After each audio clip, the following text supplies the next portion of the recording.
बिस्मिल्लाहिर्रहमानिर्रहीम। Dear student अस्सलाम वालेकुम।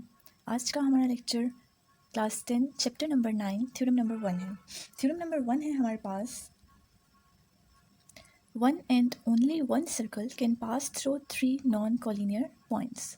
सबसे पहले हमें इसमें पता होना चाहिए कि नॉन कोलिनियर क्या है। नॉन कोलिनियर ऐसे पॉइंट जो स्ट्रेट लाइन के ऊपर ड्रा नहीं किए जा सकते।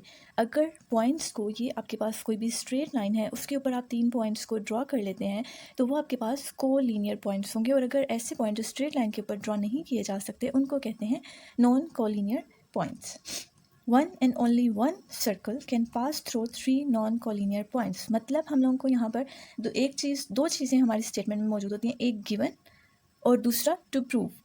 तो सबसे पहले हम देखते हैं, आते हैं हम अपने सॉल्यूशन की तरफ। इस स्टेटमेंट में गिवन क्या है? इस स्टेटमेंट में गिवन है कि हमारे पास 3 नॉन कोलिनियर पॉइंट्स हैं। गिवन क्या है? A, B, C are 3 non collinear points. A, B and C are 3 non collinear points. और हम लोगों ने प्रूफ जो करना है वो क्या है कि one and only one circle can pass through 3 non collinear points. तो टू प्रूफ में आ जाएगा कि सिर्फ वन सर्कल जो है वो इन नॉन कोलिनियर पॉइंट्स पे से गुजरेगा। ये आपने लिख देना है टू प्रूफ में। नाउ हम आ जाते हैं अपनी कंस्ट्रक्शन की तरफ। कंस्ट्रक्शन वो होती है जो काम हम खुद करते हैं। गिवन भी स्टेटमेंट में है और जो प्रूफ करना है वो भी स्टेटमेंट में है, लेकिन कंस्ट्रक्शन का काम जो है वो हम लोग खुद करते हैं। कंस्ट्रक्शन में क्या किया उसने? सबसे पहले हम लोगों को जो गिवन चीज़ है वो है ABC 3 नॉन कोलिनियर पॉइंट्स है। तो हम लोगों ने 3 पॉइंट्स ले लिए हैं जो कि एक स्ट्रेट लाइन के ऊपर ड्रॉ नहीं किए हम लोगों ने। वो हैं A, B और C। ये आ गया आपके पास A, ये आ गया आपके पास B और ये आ गया आपके पास C। 3 non collinear points. सबसे पहले कंस्ट्रक्शन में उसने ये किया, join A with B and B with C। Straight line से हम लोगों ने इनको ज्वाइन कर दिया, A with B and B with C। Draw DF perpendicular bisector to AB। What is perpendicular bisector? सबसे पहले आपको पता होना चाहिए परपेंडिकुलर होता है किसी भी चीज़ के ऊपर। अब कोई लाइन है उसके ऊपर अगर 90 डिग्री का एंगल बना रही है कोई लाइन, तो हम कहते हैं कि ये इसके ऊपर परपेंडिकुलर है, ये 90 डिग्री का एंगल। और दूसरी बात, बाइसेक्टर, अगर वो लाइन जो है वो उस लाइन को 2 इक्वल पार्ट्स में डिवाइड कर दे तो हम कहते हैं कि ये बाइसेक्ट कर रही है उस लाइन को। तो परपेंडिकुलर बाइसेक्टर ऐसी 90 डिग्री की लाइन जो कि उस लाइन को 2 इक्वल पार्ट्स में डिवाइड कर दे, उसको हम कहेंगे कि ये हमारा परपेंडिकुलर बाइसेक्टर है। कंस्ट्रक्शन में हमने ये काम करना है कि AB के ऊपर एक परपेंडिकुलर बाइसेक्टर ड्रॉ करना है और BC के ऊपर एक परपेंडिकुलर बाइसेक्टर ड्रॉ करना है। एक हम लोगों ने नाम दे दिया परपेंडिकुलर बाइसेक्टर को DF का, और दूसरा आ गया हमारे पास HK। आप कंस्ट्रक्शन में देखें, join A with B and B with C, draw DF perpendicular bisector to AB के ऊपर, and HK perpendicular bisector to BC। So DF and HK are not parallel and they intersect each other at O। वो कह रहा है ये एक दूसरे को इंटरसेक्ट कर रहे हैं पॉइंट O पर। इसको हम लोगों ने नाम दे दिया O का। कंस्ट्रक्शन में ये सारा काम हम करेंगे। और वो ये भी कह रहा है कि DF एंड HK हम लोगों ने इस तरह से ड्रॉ किया कि दोनों एक दूसरे के पैरेलल नहीं है। पैरेलल क्या होता है? अगर एक लाइन आप इस तरह से ड्रॉ कर रहे हैं और दूसरी लाइन भी इसी तरह से ड्रॉ करें तो हम कहते हैं कि these 2 lines are parallel. But अगर एक लाइन आपकी इस तरह है और दूसरी लाइन किसी और तरह से है तो हम कहते हैं दीज आर नॉन पैरेलल। ये not parallel and these are parallel. This is the difference between parallel and non parallel. Now also join construction में ये काम भी किया हमने कि join A, B and C with point O।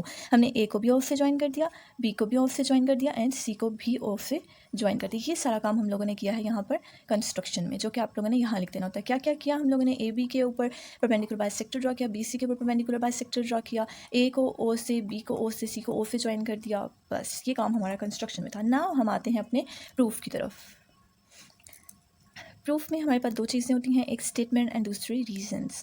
Statement में हम लोग पहली स्टेटमेंट है every point on DF is equi distant from A and B। वो कह रहा है DF का हर एक पॉइंट, इसके ऊपर कोई भी पॉइंट लेंगे तो वो A और B से इक्वी डिस्टेंट है। किस तरह से? हम लोग लेट कर लो, आपके पास ये है A और B और इसके ऊपर ये लाइन है DF। वो कह रहा है आप DF के ऊपर कोई भी अपनी मर्ज़ी का पॉइंट ले लो तो तो वो ए और बी से इक्वल डिस्टेंस पे होगा। मतलब आपका ये पॉइंट है, ये ए से भी उतने ही फासले पर है और बी से भी उतने ही फासले पर है। ये पॉइंट ले लो, ये भी ए से भी उतने ही फासले पर है, बी से भी इसका उतना ही फासला है। ये पॉइंट ले लें, ए से भी उतने ही डिस्टेंस पे है और बी से भी उतने ही डिस्टेंस पे है। ये क्यों? क्योंकि एक तो ये इसके ऊपर परपेंडिकुलर था ए बी के ऊपर डी एफ, और दूसरा ये दो इक्वल पार्ट्स में भी इसको बाइसेक्ट करा था। तो इस वजह से इसके ऊपर आप कोई भी पॉइंट लेंगे तो वो ए और बी से दोनों इक्वल डिस्टेंस पे होगा। Every point on D F is equal distance from A and B. क्यों? रीज़न में आ जाएगा ये कि डी एफ जो है वो परपेंडिकुलर बाइसेक्टर है ए बी का। ये चीज़ आपको पता थी, मतलब ये आपने कंस्ट्रक्शन में काम किया था, तो वो रीज़न में आ जाएगा कि डी एफ जो है परपेंडिकुलर बाइसेक्टर है ए बी के।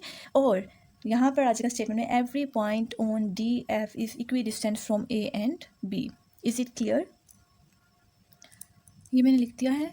इस स्टेटमेंट को देखते हुए हम एक बात क्लियरली कह सकते हैं। आपको पता है कि ये डी एफ था और ये ए बी था और इसके ऊपर ये वाला पॉइंट ए और ओ और बी ओ, ये वाला पॉइंट जो था वो ओ था। ठीक है, यहाँ पे फर्ज कर लो ये पॉइंट मैंने ले लिया ओ, जो ये ए से ए के साथ ज्वाइन किया हुआ है और ये हम लोगों ने बी के साथ ज्वाइन किया हुआ है। तो वो कह रहा है कि इस स्टेटमेंट को देखते हुए हम ये कह सकते हैं, क्योंकि हर पॉइंट जो है वो ए और बी से इक्वल फासले पर है, तो हम कह सकते हैं कि ओ बी जो है वो ए से भी उसी फासले पर है जिस फासले पर वो बी से है। तो measure of O A is equals to measure of O B. तो आप यहाँ पे लिख सकते हैं measure of O A is equal to measure of O B.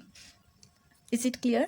ये हम लोगों ने कैसे लिखा है? अपनी इस स्टेटमेंट को देखते हुए। इस स्टेटमेंट में ये था कि हर पॉइंट इसके ऊपर जो ड्रॉ करेंगे वो ए और बी से इक्वल डिस्टेंट होगा। तो हम कह सकते हैं कि अगर एक point O B D F के ऊपर है तो वो भी ए से भी उसी फासले पर है और बी से भी उसी फासले। तो measure of O is equals to measure of O B. Clear?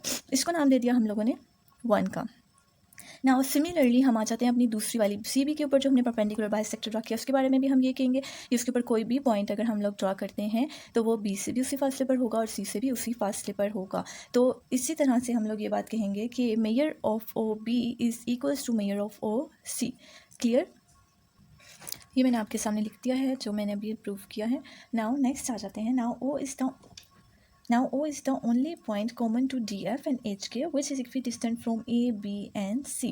अब O वाहिद ऐसा पॉइंट है जो A से भी उसी फासले पर है, B से भी उसी फासले पर है और C से भी उसी फासले पर। 1 और 2 का अगर आप देखें कि measure of O A equal है मेयर ऑफ ओ बी के और ओ बी जो है वो इक्वल है ओ सी के, तो हम इन दोनों को देखते हुए ये कह सकते हैं कि ओ ए ओ बी के और ओ बी ओ सी के इक्वल है। मतलब ये तीनों आप इसमें इक्वल हैं। तो measure of O A is equal to measure of O B and it is equal to measure of OC. However, there is no such other point except O. Either तीनों में जो कॉमन पॉइंट है वो हमारे पास O है। Hence a circle with centre O and radius OA will pass through ABC। इन तीनों में जो कॉमन पॉइंट आया है वो O है, तो हम लोग का जो सर्कल बनेगा वो पॉइंट O पर से गुजरता हुआ, पॉइंट O उसका हमारे पास सर्कल का सेंटर होगा और रेडियस आपका चाहे आप OA ले लें या OB ले लें, OC, तीनों जो है वो फासले इक्वल डिस्टेंस पे हैं। तो हम लोग कह सकते हैं कि एक ही सर्कल इन तीनों पॉइंट्स पर से गुजरता हुआ जाएगा। तो हम लोगों ने ये प्रूव करना था कि 1 and only 1 circle can pass through 3 non collinear point. हमने 3 नॉन कॉलिनियर पॉइंट्स लिए और हम लोगों ने ये प्रूव कर दिया कि सिर्फ और सिर्फ एक ही सर्कल इन तीनों पॉइंट्स पर से गुजरा है। एक सर्कल क्यों गुजरा है? क्योंकि तीनों का सेंटर जो है वो ओ ही आ रहा है। ओ ए से भी बराबर फासले पर है, बी से भी और सी से भी। सर्कल की डेफिनेशन क्या होती है? सर्कल की डेफिनेशन में यही होता है कि ऐसा, मतलब हम लोग के पास जो सर्कल है सेंटर से उसका हर पॉइंट जो है वो इक्वल डिस्टेंस पे हो। आप कोई भी पॉइंट लो तो उसका डिस्टेंस सेंटर से जो है वो इक्वल हो। आपने ये ओ ले लिया, यहाँ A B C D E F G H, इस तरह से आपने बहुत सारे पॉइंट ले लिया। आप अगर मेजर करो तो आपको पता चले कि ओ एफ ओ ई ये सारे आपस में इक्वल हैं, तो वो एक सर्कल बनाता है।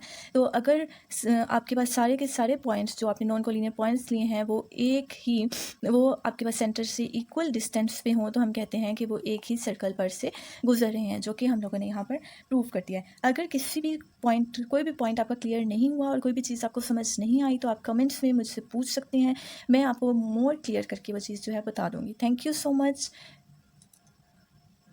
फ़ी अमान अल्लाह। अल्लाह हाफिज़।